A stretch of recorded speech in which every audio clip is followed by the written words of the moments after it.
जय गुरु जी, शुक्राना गुरु जी, अनंतम अनंतम शुक्राना गुरु जी के चरणों में कोट कोट प्रणाम और सारी संगत को जय गुरु जी। संगत जी, अगर आप इस चैनल पर नए हैं तो प्लीज़ इस चैनल को सब्सक्राइब कीजिएगा और बेल आइकन को प्रेस कीजिएगा, जिससे कि आने वाले सत्संग की अपडेट आप तक पहुंच सके और आप गुरु जी के प्यारे प्यारे ब्लेसिंग भरे सत्संग सुन सकें।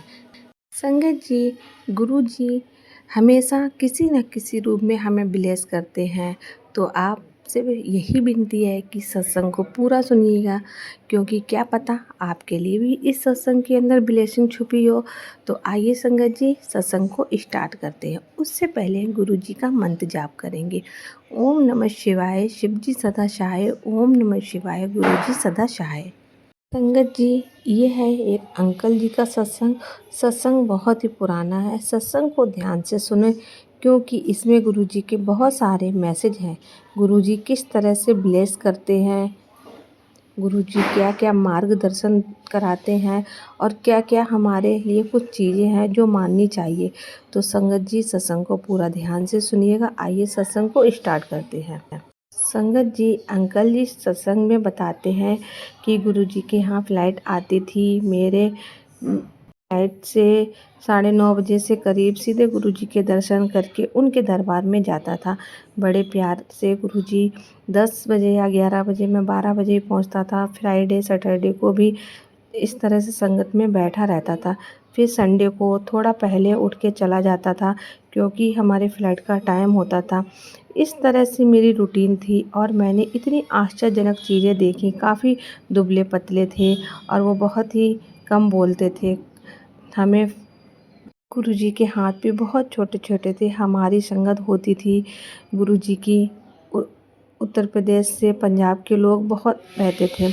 आर्मी वाले काफ़ी लोग थे, काफ़ी लंबे-चौड़े लोग, बड़े-बड़े हाथ वाले लोग। गुरुजी एक हाथ से अपने हाथ, छोटे हाथ से प्रसाद उठा कर देते थे और पता करते थे इतने बड़े-बड़े हाथ जिन लोगों के होते हैं, कितनी भी बड़ी मुश्किल से प्रसाद आता था।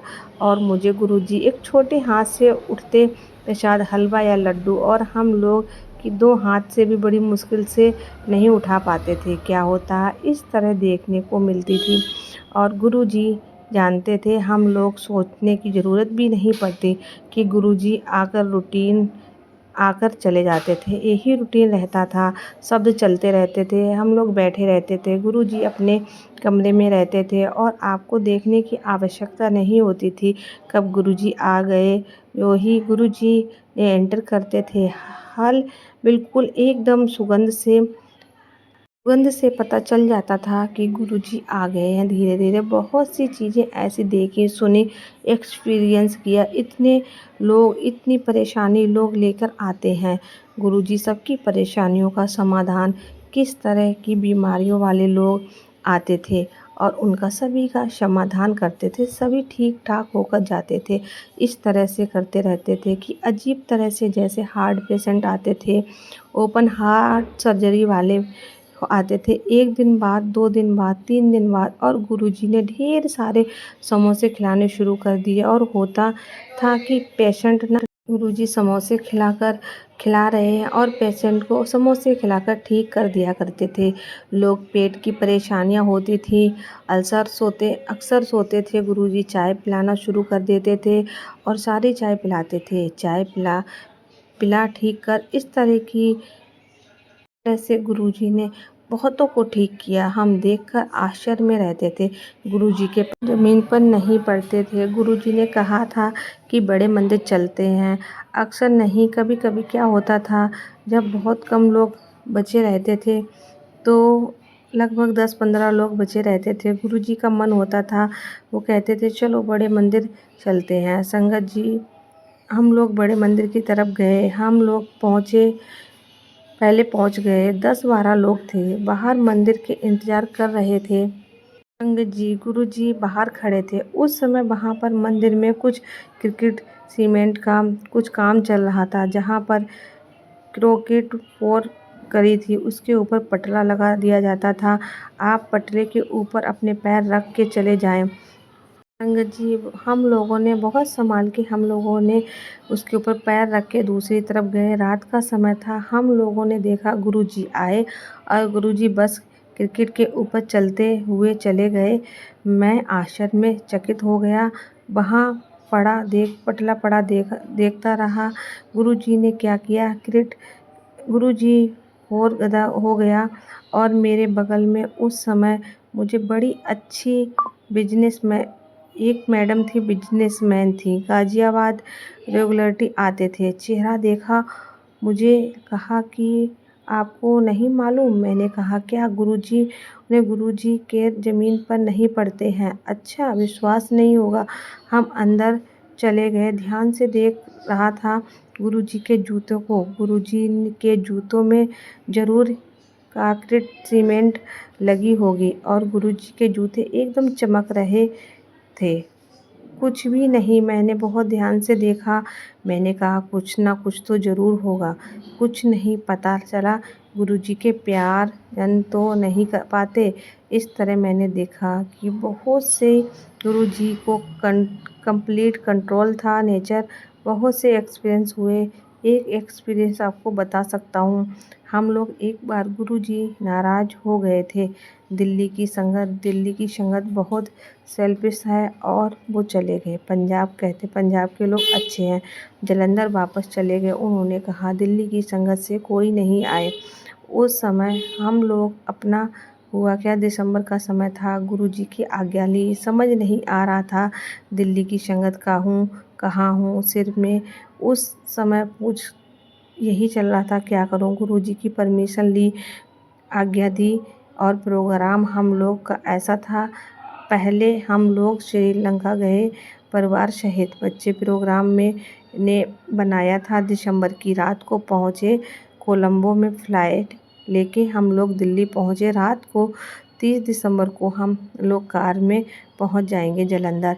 31 दिसंबर को वापस जाएंगे सिंगापुर। जनवरी आएंगे और 2 जनवरी को बच्चों का वापस जाना। और मैंने सोचा नहीं था कि ऐसा प्रोग्राम बनाएंगे जैसे कि मैनेजमेंट में हम लोग करते थे। एकदम प्लान बना रखा था। अगले दिन हम लोग पहुँचे जालंधर। गुरुजी कभी भी कोई संदेह होता था, गुरुजी उस संदेह को ठीक करने गुरुजी के पैर छूकर तुरंत बोलते, अच्छा सबको बता तेरी फ़्लाइट कैसी है। कभी कभी आप सोच रहे हैं कि शायद ऐसे हो गई है। कुछ चीज़ें हो सकता है गुरुजी की कृपा से हो। संगत जी, आपको बता नहीं सकते कि गुरुजी ने क्या क्या चमत्कार किए हैं। गुरुजी अपने को महान पुरुष कहते, केवल महान पुरुष और कुछ नहीं, केवल महान पुरुष कहते हैं। और मैंने संगत लोगों कहते हैं गुरुजी शिव जी हैं। मैंने कहा ठीक है, हो सकता है शिव जी हो, मुझे तो मालूम नहीं। महापुरुष कहते हैं गुरुजी और मैं। पर एक चीज़ गुरुजी काफ़ी मुझे सोचता था। गुरुजी को मैंने कभी सोते देखा नहीं था। हम लोग संगत में अक्सर बैठे रहते थे 2 से 3 बजे तक और भी देर हो जाती थी। मुझे तो मालूम नहीं था, पर लोग बताते हैं उसके बाद भी पाठ करते थे। मैंने कहा हम संगत ख़त्म होती है फिर गुरुजी पाठ करना शुरू कर देते हैं। फिर सुबह हो जाती है, फिर गुरुजी की दिनचर्या होती है। तो गुरुजी सो मैं यही सोचता था गुरुजी कि गुरुजी कब सोते हैं कब जागते हैं कुछ भी नहीं पता चलता है। काफ़ी साल बीत गए। करीब 2023 में मैंने ख्याल में गुरुजी के पास बैठा था। मैं अकेला था और कोई नहीं था। मैंने कहा उस दिन मुझसे रहा नहीं गया। मैंने कहा आज गुरुजी से मैं पूछता हूँ कि गुरुजी सोते कब हैं। मैंने पूछा गुरुजी आप सोते हैं। मैंने धीरे से पूछा। मैंने ऐसा तो गुरुजी डांटे। गुरुजी ने कुछ नहीं पूछते। गुरुजी मुस्कुराए, प्यार से मुस्कुराए कि मैं आपको बता नहीं सकता। मुस्कुराहट डिस्क्राइब नहीं कर सकता। स्माइल हमें लग रहा था कि पूरी दुनिया का, पूरे विश्व का जितना प्यार है वो सब गुरुजी के ऊपर मैंने लुटा दिया। जी, हम गुरु के बारे में जितना भी कहें उतना ही कम है। संगत जी, ये था गुरुजी का सत्संग। अभी सत्संग को और यहीं विराम देते हैं। अगले सत्संग में आगे की कहानी बताएंगे। अभी आपको हम दूसरा सत्संग सुनाते हैं। सत्संग शुरू करने से पहले हम यही बोलेंगे कि जय गुरु जी, शुक्राना गुरु जी, अनंतम अनंतम शुक्राना गुरु जी। गुरु जी, ये मेरा चौथा सत्संग शुक्राना सत्संग है। मैं हापुड़ से बोल रही हूँ। संगत जी, मैं बहुत परेशान हूँ। 24 फरवरी को मेरे अंकल जी गुरु जी के पास चले गए। मेरे 4 बच्चे हैं। गुरु जी बहुत परेशान, कुछ समझ में नहीं आता क्या करूँ। एक दिन गुरु जी का मैसेज आया कि बेटी तू परेशान ना हो, मैं तेरे साथ हूँ, फ़िक्र ना करी। गुरुजी, मुझे माँ को शांति मिली। और अगले दिन फिर संदेशा आता है कि बेटी तेरे घर में तंत्र मंत्र क्रिया है, कराई गई हुई है, मैं सब कुछ देख लूँगा। गुरुजी, मैं बहुत परेशान हूँ। शायद अंकल जी भी इसी कारण से चले गए हैं। मेरा मेरा मेरा दोनों लड़कियां बड़ी हैं और तीसरा नंबर का लड़का है, चौथे नंबर का भी लड़का है, तीसरे नंबर का लड़का 21 साल का है। गुरुजी, अंकल जी की वजह से मुझे नौकरी मिलने की बात है, लेकिन संगत जी अंकल जी ने लड़के को बहुत अच्छी पढ़ाई करवाई है। अब उसको एक जगह चपरासी की नौकरी करना बहुत बुरा लग रहा है। संगत जी, मैं क्या करूं? घर में कोई भी दूसरा ऐसा नहीं है काम करने वाला जिससे घर का खर्चा चला सकूं। संगत जी, मेरा जीवन बहुत ही अधूरा सा लग रहा है। संगत जी, मेरे अंकल जी ने एक प्लाट लिया था। वह प्लाट मेरे देवर के पास दूसरे रास्ते पर था, अभी है। अंकल जी ने उस प्लाट को मेरे नाम किया था और मेरे देवर को बहुत बुरा लगा और उस प्लाट के चक्कर में है, उसे पता नहीं क्या क्या करता रहता है। उसने 13 साल हो गए हैं, वह प्लाट उसी के पास ही है। उसको चाबी अपने पास रखता है। क्या करूं? अब उसके जाने के बाद ही मैं उसकी सफाई करने गई तो गुरुजी, उधर सफाई करने को मन ही नहीं करता, जाने का ही मन नहीं करता। फिर भी मैं कोशिश की तो संगत जी, जहाँ पर हम रहते हैं उस घर में ताला लगाकर चाबी और पंखा जैसे ही बंद करने लगी तो एक कबूतर आया। पता नहीं कैसे उस कबूतर की नाड़ कट गई। गुरुजी, मैं इतनी रोई कि पता नहीं क्या हो गया है, बहुत दिल दुखा। फिर मैंने मन में एक संतोष आया कि पता नहीं गुरुजी ने ऐसे कष्ट काट दिए हैं मेरे बच्चों के लिए। मेरे गुरुजी, ऐसे ही मेरे बच्चों पर कृपा बनाए रखना। संगत जी, मुझसे कोई गलती हो जाए तो मुझे माफ़ करना। संगत जी, आंटी जी कहती हैं तो इस तरह से गुरुजी ने हम पर अपनी कृपा की है और हमने यूट्यूब के थ्रू बहुत सारे सत्संग सुने थे। एक सत्संग में मैसेज ये भी आ रहा था कि सावन के महीने की लास्ट पूर्णिमा को अगर आप झाड़ू का दान करते हैं तो ये बहुत ही शुभ माना जाता है। इससे घर में तरक्की होती है और घर में धन की प्राप्त होती है। तो संगत जी, मैंने ऐसा ही किया। मैंने आज के दिन बहुत सारे झाड़ुओं का दान किया। संगत जी, आपसे भी यही विनती है कि आप भी ऐसा ज़रूर करें, आपके घर में भी सुख शांति और बरकत रहेगी। तो संगत जी, आपसे मिलते हैं अगले सत्संग में। तब तक के लिए जय गुरु जी, शुक्राना गुरु जी।